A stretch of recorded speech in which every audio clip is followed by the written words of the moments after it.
Hello everyone, જય શ્રી કૃષ્ણ, જય માતાજી, જય જય અંબે. આપણે વડનગરથી અંબાજીના હાઈવે ઉપર છીએ અને તમે ટ્રાફિક જોઈ રહ્યા છો. બરાબર, બહુ જ ટ્રાફિક છે. અહીંયા ચોકડી હતી ત્યાં કેમ્પ ઓછા છે, તો અહીંયા થોડું ટ્રાફિક ઓછું છે. આપણે આગળ જઈને જોઈશું. આપણે ખેરાલુ પહોંચવાની તૈયારી ઉપર જ છીએ. આ બ્રિજ છે રૂપેણ નદીનો, તમે જોઈ શકો છો. જય અંબે, જય અંબે બાપુ.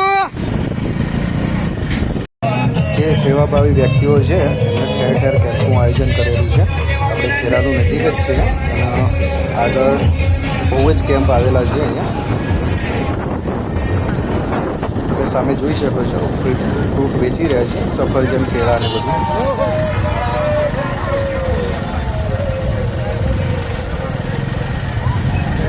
જય અંબે કાકા.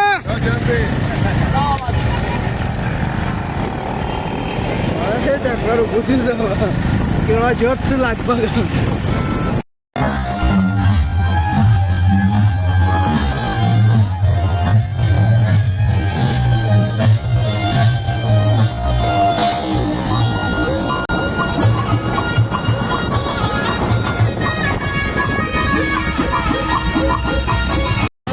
દરેક વ્યક્તિ પોતાના મોજની અંદર માતાજીના દર્શન કરવા પગપાળા જઈ રહ્યા છે. જે બી સેવાભાવી વ્યક્તિઓ છે એમને ઠેર ઠેર કેમ્પનું આયોજન કરેલું. અહીંયા ધારાસભ્ય સરદારભાઈ ચૌધરીએ પદયાત્રીઓનું હાર્દિક સ્વાગતનું બોર્ડ માર્યું છે. આગળ એમનો કેમ્પ છે જ્યાં ઢોકળા ને બધું વેચાય છે. પ્લસ યંગ જે શરીરનું જે દાન કરવું હોય એમનું, એ બી એમનો કેમ્પ મૂકેલો જ છે. તો આપણે આગળ જઈને જોઈશું. ટ્રાફિક અહીંયાથી બહુ ભરચક રહેશે. ગાડીઓનું લેવલ બહુ વધારે છે. બાઇકવાળા બી વચ્ચે ને વચ્ચે ચાલતા જ હોય છે. તો તેથી જે પગપાળા યાત્રાળુ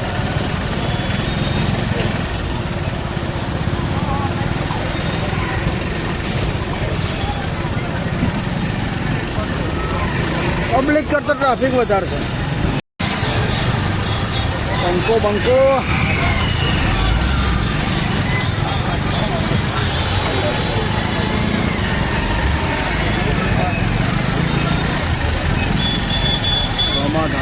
રમાધાણી.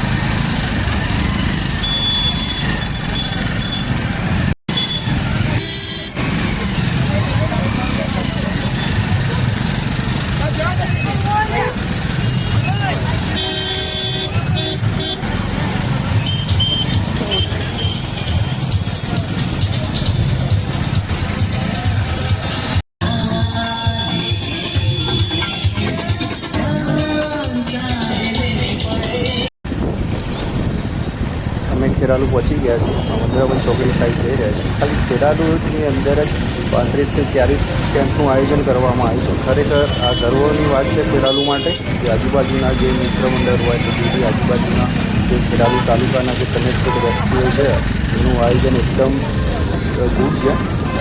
ગર્વની વાત છે ખેરાલુ માટે. તો આપણે આગળ જઈશું, બતાવશું કેવું એટમોસ્ફિયર છે.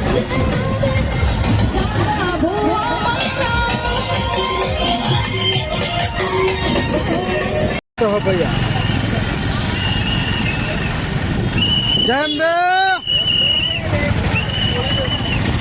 અમે 7:30 પોણા 8ના ટાઈમમાં ગયેલા હતા. તો ટ્રાફિક જે ગાડીઓની જે જોવાવાળી પબ્લિક છે એનું બહુ ટ્રાફિક હતું, જેથી જે પદયાત્રીઓ જે ચાલતા હતા એમને બી બહુ તકલીફ પડતી હતી. આગળ બી બાઇકોવાળા અમારા જેવા જે હતા જોવા આવેલા એ બી બહુ સ્પીડમાં ચાલતા હતા. તો બધાને રિક્વેસ્ટ છે તો ફરીથી જે 12, 13, 14 જે બી આગળ જાય તે ધ્યાન રાખીને આગળ વધે.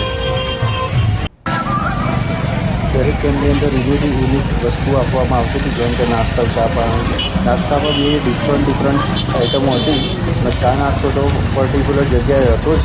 સાથે સાથે મેડિકલ ટ્રીટમેન્ટ બી આપવામાં આવતી હતી. આજુબાજુની ગામડાની ટ્રોલી, ટ્રેક્ટર જે બી બધા જોડે સાધન હોય એ વિઝિટ કરવા માટે લઈને આવેલા હતા. બરાબર, જે બી તમે કેમ્પ ઉપર જો કોઈના કોઈ સગવડ તમને સેવામાં મળી જ રહેશે.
આપણે વંદરાવન ચોકડી પહોંચી ગયા છે.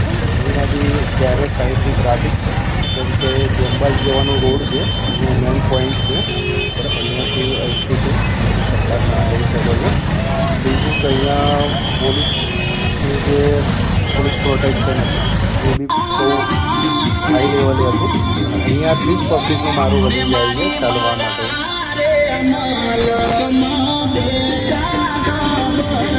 ટ્રાફિક એટલે બંને સાઈડથી ફોર વ્હીલરો બહુ એટલે બહુ જ આવતું. સામેથી બી આવતું, બધી સાઈડ જવાવાળા બી બહુ જ પબ્લિક હતી.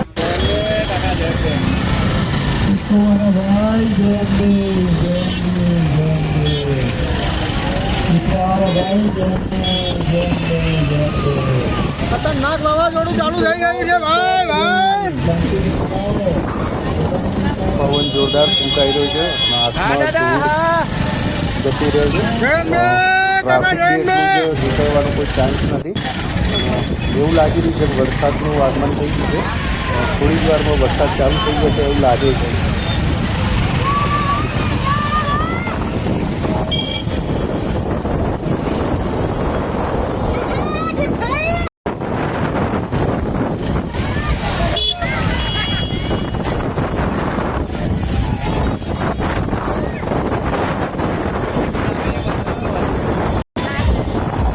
લાઈટો બંધ કરી દીધી.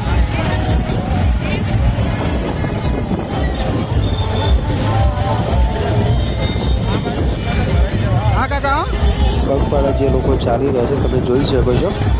બહુ જ ટ્રાફિક છે, પ્લસ વિઝિટરો બી એકલા છે જે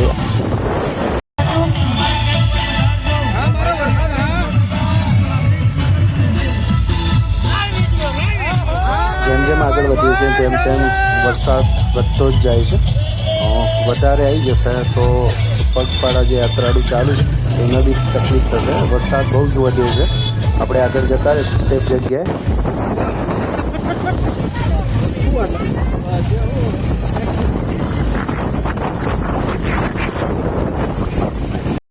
બહુ જ ભારે વરસાદ ચાલુ થઈ ગયો છે. આના પહેલાં બહુ પવન ફૂંકાણો એટલે અમે સેફ જગ્યાએ આવી ગયા અને વરસાદ બહુ એટલે બહુ જ અતિશય પડવા લાગ્યો.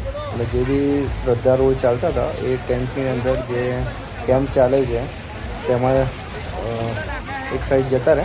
જે ટ્રાફિક હતું અચાનક જે બાઇકો લઈને જે આવેલા હતા એ બી રિટર્ન ઘરે જવા નીકળી ગયા છે. એટલે જે હાઈવે પેક હતો એકદમ ખુલ્લો થઈ ગયેલો છે. દેખીએ માતાજી દયા કરે, વરસાદ બંધ થઈ જાય તો પગપાળું જે યાત્રાળુ છે એ શાંતિથી જઈ શકે. મળીએ નેક્સ્ટ વિડીયોને. જય શ્રી કૃષ્ણ, જય માતાજી.